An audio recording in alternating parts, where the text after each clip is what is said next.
I sat in my police cruiser trying to catch a few winks of sleep. In South Africa, nothing is calm.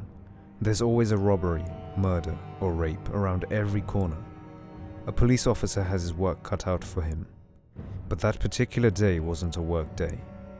I waited outside a desolate house, sipping a coffee tentatively, every now and then to calm down my simmering nerves. I checked the windows of the house for any sign of movement. There was none. I sat back and closed my eyes. Memories came again. A flash, crash, glass shatters. My parents' bloodied mess of human beings, in the front seats, bone and flesh rendered into unrecognizable mess. I began to cry. I was only 5 at the time, and lucky to survive, but the memories remain vivid. I could hear the wail of a police siren. I continued to scream my lungs out, noises unfamiliar to me. Suddenly, I was picked up by burly hands and taken into a car. In the other vehicle involved, a man stumbled out, vomiting into the pavement, before he was roughly pushed against the police car and cuffed. A soothing voice then told me everything was alright, and soon I was at ease. I jerked up, eyes wide.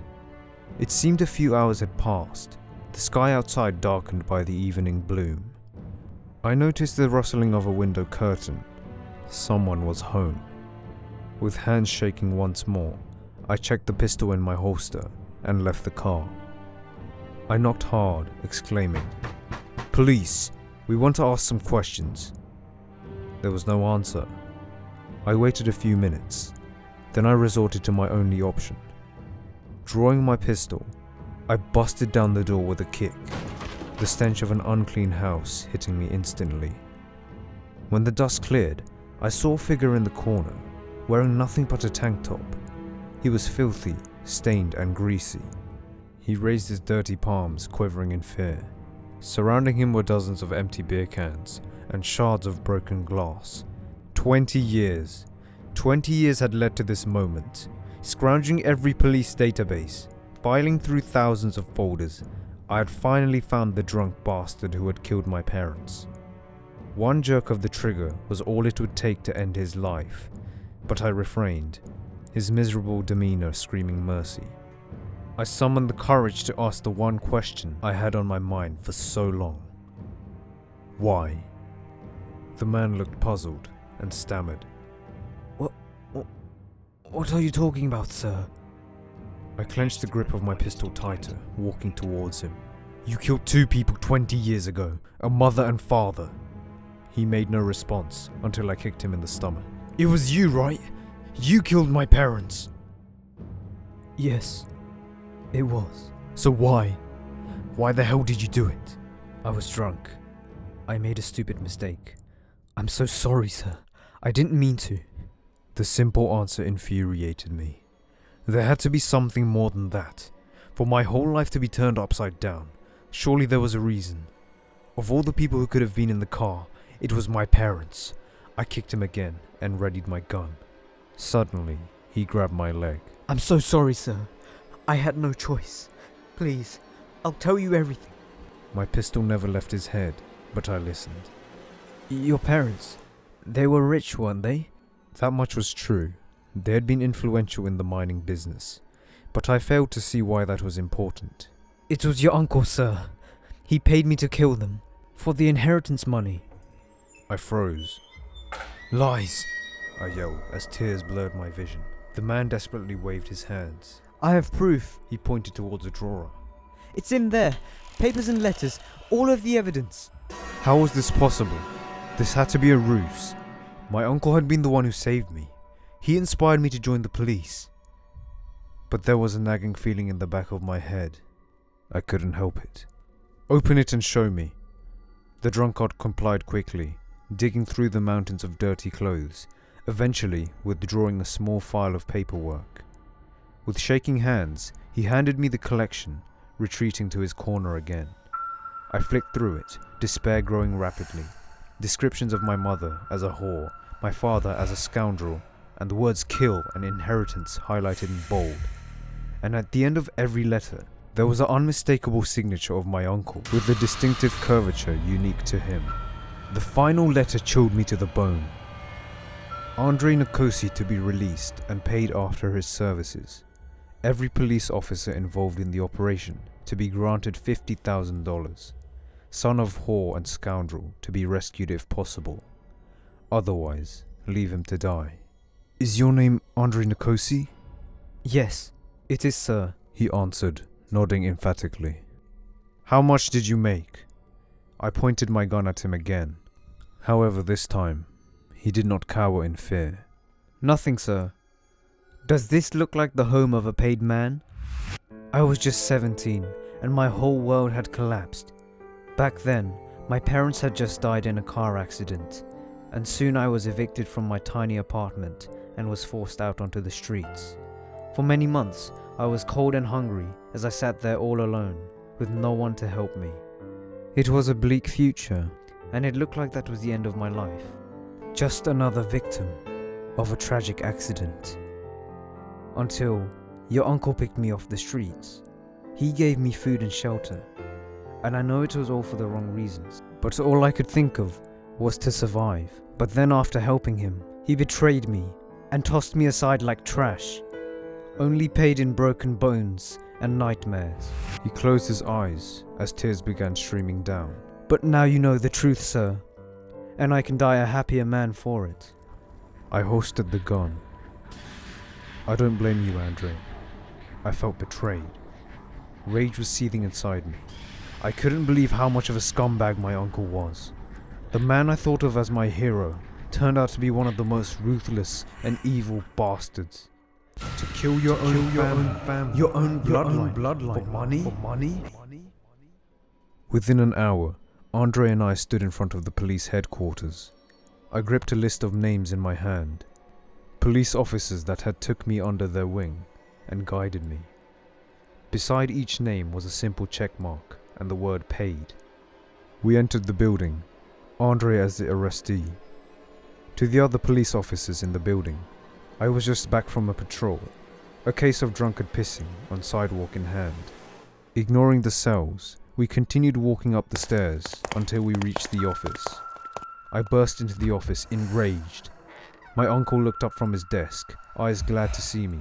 But when they turned towards Andrei, I saw his eyes widen as the mug in his hand shattered on the floor. I took out my pistol and fired the bullet into his cranium. Behind me, there was a clatter of boots as the officers ran up the stairs. The yells of shock and horror filled the building. I checked my magazine and sighed.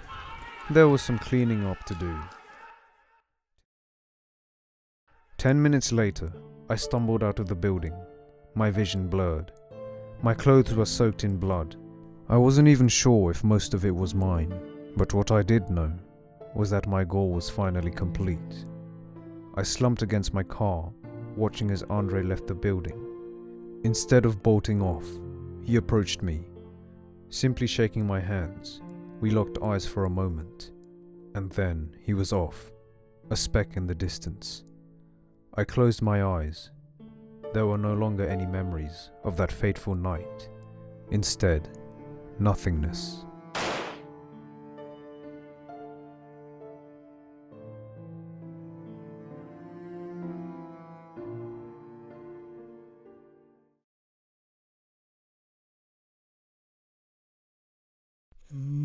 As a kid, I loved collecting marbles, and to this day I am fascinated by every object that is spherical.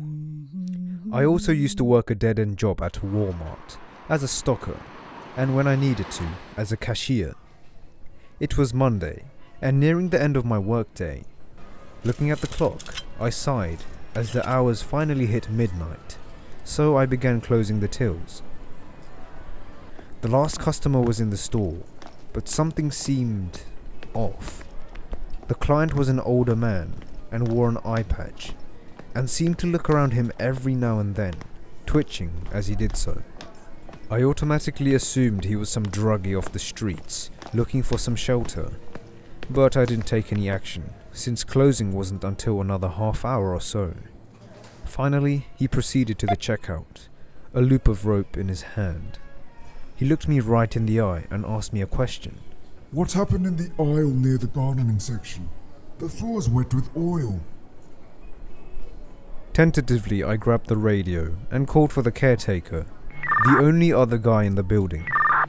But he didn't respond, so I figured the fat bastard had left early. Finishing up the man's purchase, I watched as he left the building, and then I proceeded to where the oil spillage was. As I approached the end of the hall, I saw that there was indeed oil smeared all over the floor. Sighing, I walked over to the stock cupboard to get a mop, opening the door when I was abruptly shoved.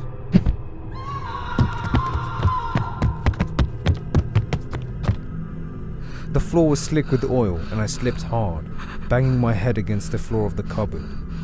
A wet sensation on my hands. I tried pulling myself up, when I realized I was holding onto the janitor, dead and bloody. He was gagged and missing both eyes.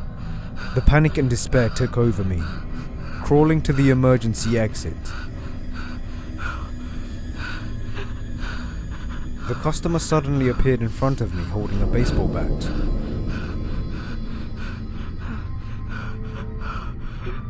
And then he proceeded to smash me square in the head.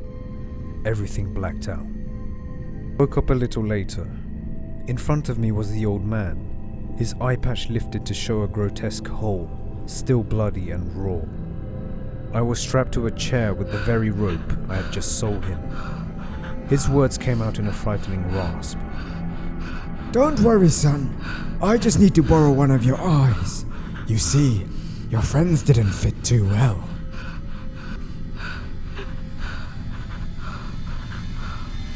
My heart raced as he brought the knife to my face, inches away from my eyes being forced open by his fingers. Luckily, the security alarm went off, probably due to the emergency exit having been left open for so long. The psycho tried to run away, but the supermarket doors closed automatically.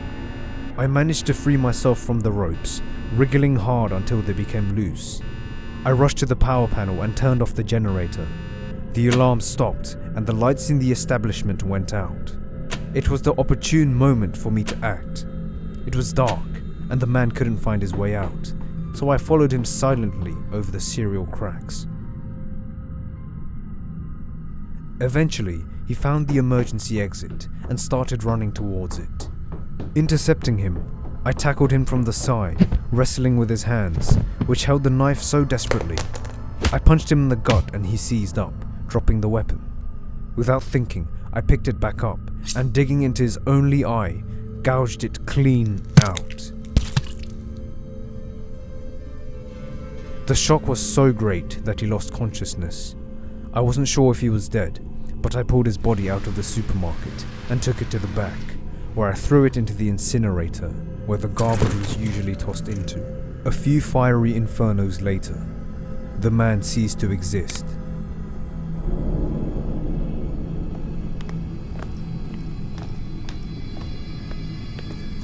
I looked at my watch and realized it was time to leave. Shaking, I started to walk home. I needed to calm down and took out my marbles, rolling them in the palm of my hand. It was a soothing sensation and my breathing steadied, except one of these marbles was a lot bigger than the others.